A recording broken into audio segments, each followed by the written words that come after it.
बल्कि ट्रस्ट के भीतर जवाबदेही, एक दूसरे पर आरोप और गोपनीय दस्तावेज लीक होने के भी नए विवाद जुड़ते जा रहे हैं। क्या ये किसी को बचाने की कोशिश की जा रही है और किसी को घेरने की? क्या ट्रस्ट के भीतर जो ट्रस्ट आपस में था वो टूट गया है?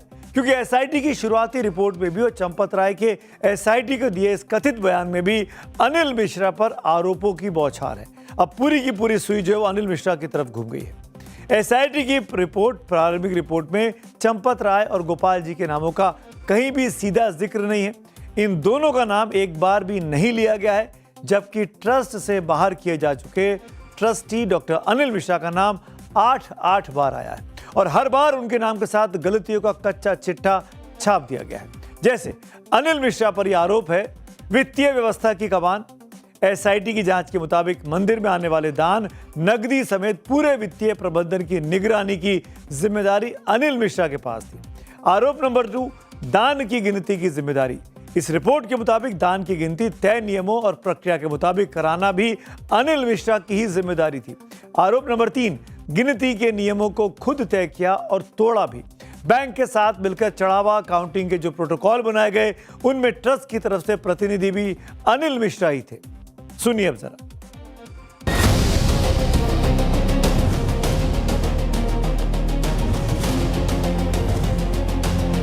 महाराज जी, उस मंदिर में चंपत राय अनिल मिश्रा पर आरोप लग रहे हैं लापरवाही। बिल्कुल ठीक बात है।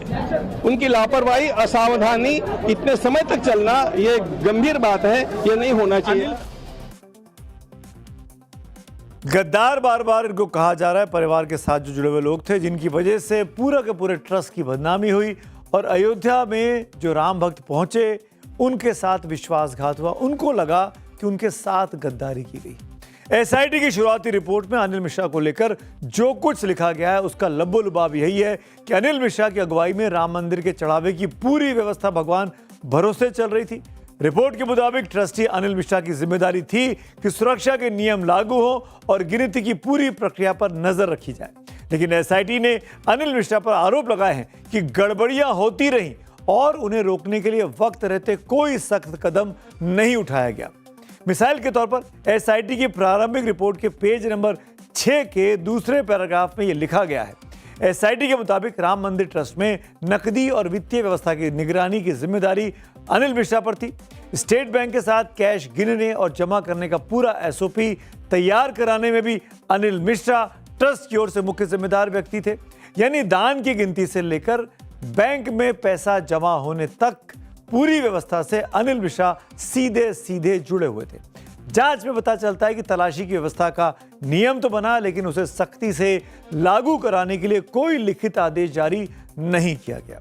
बायोमेट्रिक्स की हाजिरी हो, ड्रेस जो तय थी उसके मुताबिक लोगों को पहुंचना हो, निजी सामान आने जाने पर कोई रोक नहीं थी, 2 बार गिनती होना, कीमती सामान का सही रिकॉर्ड और रोजाना रिपोर्ट जैसी जरूरी व्यवस्थाएं भी प्रभावी तरीके से लागू हो, ये भी अनिल मिश्रा की जिम्मेदारी थी, जो कि नहीं कराई गई। अनिल मिश्रा तलाशी हेतु पूर्व निर्धारित व्यवस्था को शिथिल करने के लिए भी उत्तरदायी है। पेज नंबर 6 के तीसरे पैरा में तो एसआईटी ने शक की सुई पूरी तरीके से अनिल मिश्रा की तरफ मोड़ दी है। अब कहानी में खलनायक अनिल मिश्रा हैं और चंपत राय को बचाने के लिए लग रहा कि जैसे वो तमाम चिट्ठियां, कागजात रिलीज किए गए हैं, लीक किए गए हैं। अब इस अनिल मिश्रा की भूमिका को लेकर एसआईटी में लिखा हुआ है कि डॉक्टर अनिल मिश्रा का उत्तरदायित्व टॉप लेवल पर निगरानी की सबसे बड़ी जिम्मेदारी अनिल मिश्रा की थी। बड़े अधिकारियों ने जो कमियां देखी और जिन पर ध्यान दिलाया उन्हें गंभीरता से लेना अनिल मिश्रा की जिम्मेदारी थी। लेकिन सुरक्षा के नियम सही तरीके से लागू नहीं किए गए, नियमों का पालन नहीं हो रहा था। इसकी जानकारी मिलने के बाद भी जरूरी सुधार नहीं कराए गए और ये ठीकरा भी अनिल मिश्रा पर फोड़ा गया है। यही वजह है कि एसआईटी ने निगरानी और सुरक्षा व्यवस्था में हुई चूक का जिम्मेदार डॉक्टर अनिल मिश्रा को माना है, ना कि चंपत राय को। एक और खास बात, 6 जुलाई को ट्रस्ट की बैठक के बाद कोषाध्यक्ष गोविंद देव गिरी जी ने कहा था कि गोपाल राव यानी गोपाल जी यानी गोपाल नागरकट्टे को ट्रस्ट से बाहर कर दिया गया। आज गोपाल नागरकट्टे दिखाई दिए, ये तस्वीरें आज ही की हैं। आज ट्रस्ट के कोषाध्यक्ष संत गोविंद देव गिरी से मिलने गोपाल नागरकट्टे पहुंचे थे। वो गोपाल नागरकट्टे जिनसे 2 दिन पहले गोविंद देव गिरी नाराज थे, बता रहे थे कि उन्होंने अपनी भूमिका ठीक से नहीं निभाई, उनको हटा दिया गया है। करीब आधे घंटे तक गोविंद देवगिरी के साथ गोपाल नागरकट्टे की मीटिंग चली और मीटिंग के बाद बाहर आते ही गोपाल नागरकट्टे ने बहुत ही बड़ा दावा कर दिया।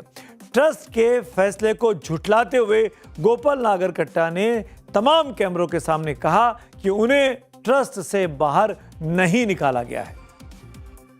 कुछ नहीं बोला। क्या बातचीत हुई है? क्या बातचीत हुई बाबूजी? सहज मिलना था, मिलने के लिए आया था बस। क्या कुछ नया चेंज देखने को मिलेगा? अभी जो गए हैं राजकुमार दास जी बहुत बड़ी किया गया है कि बदलाव आज को मंदिर से बात किया गया, क्या कहेंगे इसके लिए? नहीं, किसी को बाहर नहीं किया है।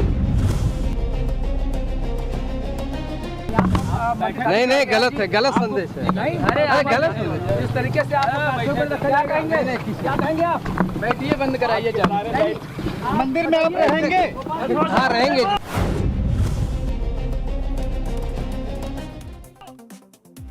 ट्रस्ट से बाहर नहीं किया गया है, क्या आप मंदिर में रहेंगे? हाँ, मंदिर में रहेंगे। गोपाल नागरकट्टे ने मीडिया के कैमरों के सामने दावा किया कि मैं आज भी ट्रस्ट में हूं, मुझे किसी ने नहीं हटाया है। लेकिन सोमवार को आपको याद दिलाऊं, ट्रस्ट ने आधिकारिक प्रेस नोट, ये आप देख सकते हैं, जारी करके साफ लिखा था कि गोपाल नागरकट्टे को विशिष्ट आमंत्रित सदस्य की सूची से हटा दिया गया है। गोपाल नागरकट्टे पर भी इस तमाम जो करप्शन चल रहा था, जो चोरी चल रही थी, उसके आरोप उनके दामन तक भी पहुंचे हैं। अब सीधा सवाल है कि अगर प्रेस नोट सही है तो गोपाल नागरकट्टे किस हैसियत से खुद को राम मंदिर से अभी भी जुड़ा हुआ बताते हैं? और अगर गोपाल नागरकट्टे सही है तो फिर ट्रस्ट का आधिकारिक प्रेस नोट में ऐसा क्यों लिखा गया? आखिर सच कौन छुपा रहा है? कौन भ्रम फैला रहा है? ट्रस्ट फैला रहा है, गोविंद देवगिरी फैला रहे हैं, या गोपाल नागरकट्टे फैला रहे हैं? बात बढ़ी तो पहले बयान के करीब 1 घंटे के अंदर ही गोपाल नागरकट्टे फिर से दोबारा आज मीडिया के सामने आए और फिर से पूरी बात बताई। फिर से सुनिए क्या कहा। राम मंदिर में गोपाल जी का भी गफला है, चंपतराय जी का भी है, अनिल जी का भी है, हमारा कुछ नहीं है। फिर भी माध्यम में इतना आ रहा है, इसलिए नैतिकता के आधार पर 2 लोगों ने इस्तीफा दिया, उनका स्वीकार हो गया। और मुझे भी सबने मिलकर सोचा कि अभी थोड़े दिन के लिए आप मंदिर के जो ट्रस्ट की कार्रवाई है उसमें मत आइए। हमने स्वीकार कर लिया, बस उतना ही है। अच्छा बाबूजी, मंदिर में आई अलग ही व्यवस्था अभी नया होगा तो उसमें हमको सहयोग करना है, इसलिए मैं तो 15 तारीख तक तो मंदिर जाऊंगा, देखूंगा, मदद करूंगा। जब तक आवश्यकता पड़ेगी तब तक हम मदद करेंगे। नया टीम आ जाएगी तो पीछे हट जाएंगे। मंदिर से किसी ना किसी बहाने जुड़े रहेंगे गोपाल नागरकट्टे की बातों से, ये बात समझ में आती है, वो भी तब जबकि इतने गंभीर इल्जाम इस